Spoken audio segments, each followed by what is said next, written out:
नमस्कार दोस्तों, स्वागत है आप सभी का एक बार फिर से। दोस्तों, भारत के इतिहास की बात की जाए तो इसमें कई ऐसे राजा महाराजाओं के नाम स्वर्णिम अक्षरों में लिखे गए हैं जिन्होंने अपनी प्रजा और देश के लिए क्या कुछ नहीं किया।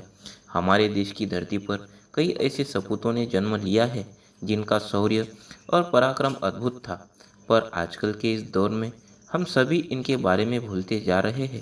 ऐसे में इन महान लोगों की छवि आपकी क्या किसी के भी नज़रों में धुंधली नहीं होनी चाहिए। इसीलिए हम आज आपको भारत के उन 10 महान साहसी और निडर राजाओं के बारे में बताने वाले हैं जिनका होना हमारे भारत के लिए एक वरदान साबित हुआ। नंबर 1, छत्रपति शिवाजी महाराज। भारत में छत्रपति शिवाजी महाराज को भगवान की तरह पूजा जाता है क्योंकि यही वो राजा थे जिन्होंने मराठा साम्राज्य की स्थापना की। शिवनेर के दुर्ग में जन्मे शिवाजी बचपन से ही अपने माता पिता और गुरु से वीरता, धर्म और शक्ति का पाठ पढ़ते आ रहे थे।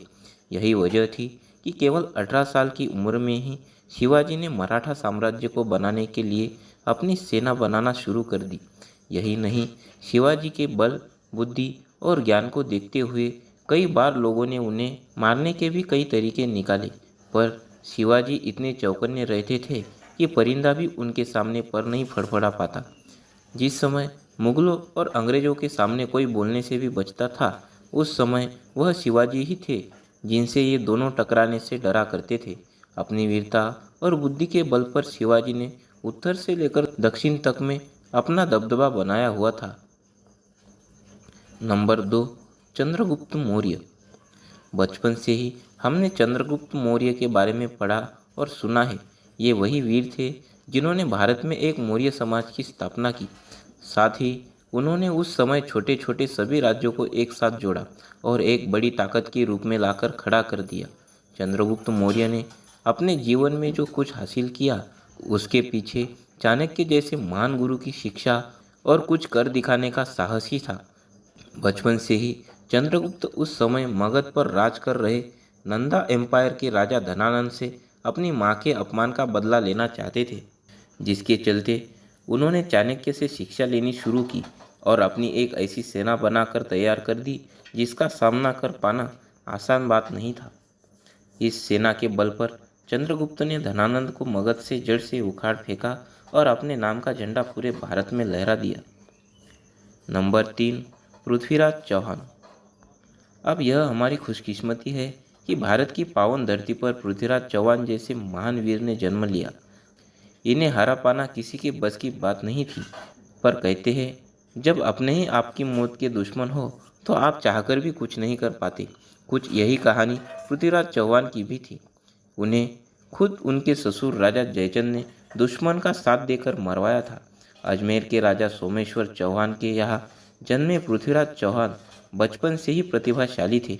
कम उम्र में पिता को खोने के बाद पृथ्वीराज को अजमेर के राजगढ़ की गद्दी सौंप दी गई, जहां उनकी बल बुद्धि के कारनामे देख दादा इतने खुश हुए कि उन्हें दिल्ली के सिंहासन का उत्तराधिकारी बनाने का ऐलान कर दिया।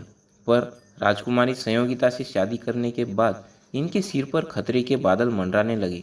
जहां मोहम्मद गोरी 17 बार इन पर आक्रमण करके भी इन्हें हरा नहीं पाए, वही 18वीं बार इनके ससुर ने इनके दुश्मन का साथ दिया और इन्हें हराकर कैद करवा लिया, जहां इनकी आंखें तक फोड़ दी गई। पर कहते हैं कि एक वीर अंत तक एक वीर ही रहता है, तभी तो अंधे होने के बाद भी सम्राट ने मोहम्मद गोरी को एक तीर से मार गिराया। नंबर 4, समुद्रगुप्त। गुप्त राजवंश के दूसरे राजा और भारत के नेपोलियन कहे जाने वाले समुद्रगुप्त को कौन नहीं जानता। बचपन से ही अपनी बेहतर क्षमताओं के चलते पिता चंद्रगुप्त प्रथम ने उन्हें अपना उत्तराधिकारी घोषित कर दिया, जिसके बाद तो पूरे भारत में बस समुद्रगुप्त का ही राज था। इन्होंने अपने दम पर नॉर्थ से लेकर साउथ तक पूरे भारत को फतह कर लिया था। इनके पास जो सेना थी वो किसी को भी मात देने के लिए काफ़ी थी, तभी तो इन्हें चाहकर भी कोई जीत नहीं पाता था। यही नहीं, अपने 40 साल के शासन में समुद्रगुप्त ने धर्म, साहित्य और कला को भी खूब बढ़ावा दिया। समुद्रगुप्त ने अपनी प्रजा के जीवन में भी काफ़ी सुधार किया। इनके राज्य की खास बात यह थी कि वो सबको एक समान मानते थे। और सभी को सुख सुविधा के सभी साधन प्रदान करते थे।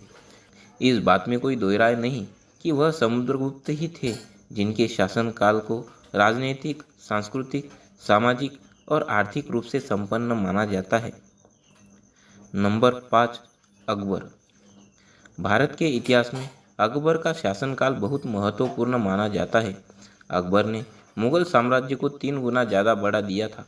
जहाँ एक तरफ वो अपने राज्य को बढ़ाने पर ध्यान देते थे, तो वहीं उन्होंने महिलाओं, धर्म और शिक्षा के लिए भी कई ऐसे काम किए जिन्हें भुलाया नहीं जा सकता। मुगल काल में अकबर एकलौते ऐसे राजा थे जिन्होंने हिंदू मुस्लिम एकता पर जोर दिया।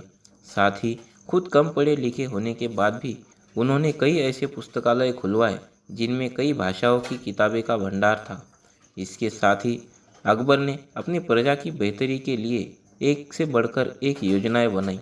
अकबर की अगर सेना की बात की जाए तो वह भारत में सबसे ताकतवर सेनाओं में से एक थी, पर अकबर अपनी सेनाओं का कम बल्कि अपनी तेज बुद्धि का ज़्यादा इस्तेमाल किया करते थे। नंबर 6, सम्राट अशोक। अशोक एक ऐसे सम्राट थे जिनका निशान आज भी हमारे तिरंगे में समाया हुआ है।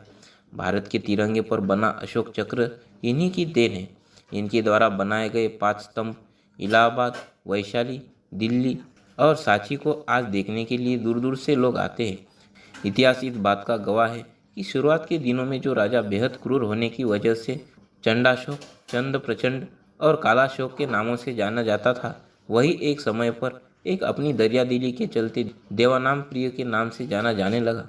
एक समय था जब अशोक ने गद्दी का सुख भोगने के लिए अपने ही 99 भाइयों को मौत के घाट उतार दिया था, पर कलिंग को जीतने के लिए जब लाखों लोगों का खून पानी की तरह बहा, तो अशोक का दिल ये देख सहम गया और उन्होंने ये सब छोड़ शांति और प्रेम से रहने की ठान ली।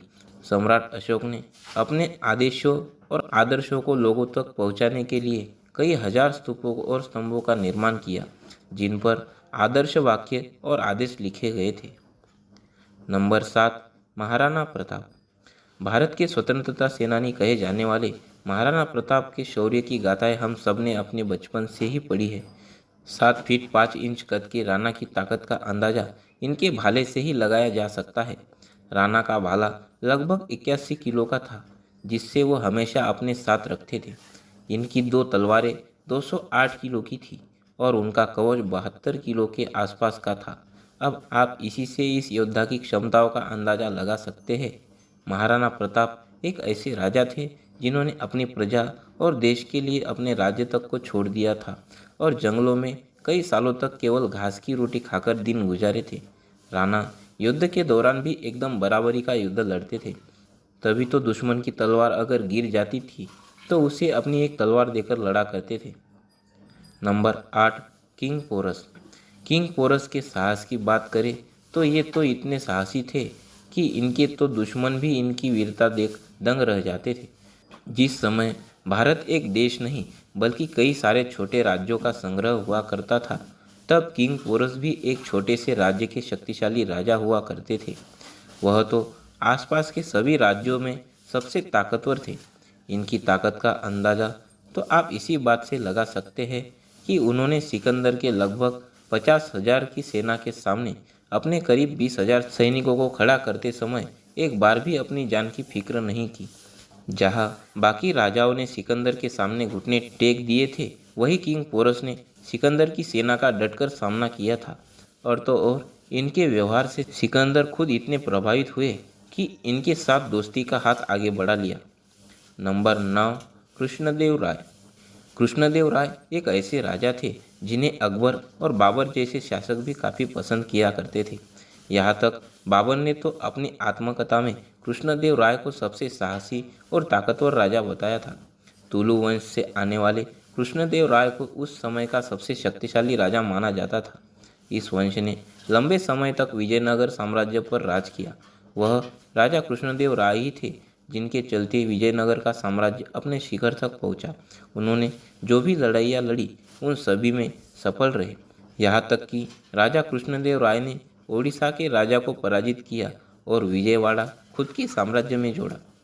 नंबर 10, राजा हर्षवर्धन। 41 साल तक राज करने वाले राजा हर्षवर्धन के बारे में जितना लिखा जाए उतना कम है। पिता और बड़े भाई की मौत के बाद इन्हें सिंहासन सौंप दिया गया था। राजा हर्षवर्धन ने लगभग पूरे उत्तर भारत पर राज किया। यही वजह थी कि इन्हें भारत के एक महान और शक्तिशाली राजा के तौर पर आज भी याद किया जाता है। इनके शासन के दौरान भारत ने अपनी सभी ऊंचाइयों को छुआ। यही नहीं, हर्षवर्धन के राज में भारत का आर्थिक रूप से भी काफ़ी सुधार हुआ। माना जाता है कि हर्षवर्धन ने अरब पर भी चढ़ाई कर दी थी, लेकिन रेगिस्तान की एक जगह पर इन्हें रोक दिया गया। इनकी सेना की बात की जाए तो इसमें लाखों सैनिक थे, जिसमें हाथियों की तादाद भी अच्छी खासी थी।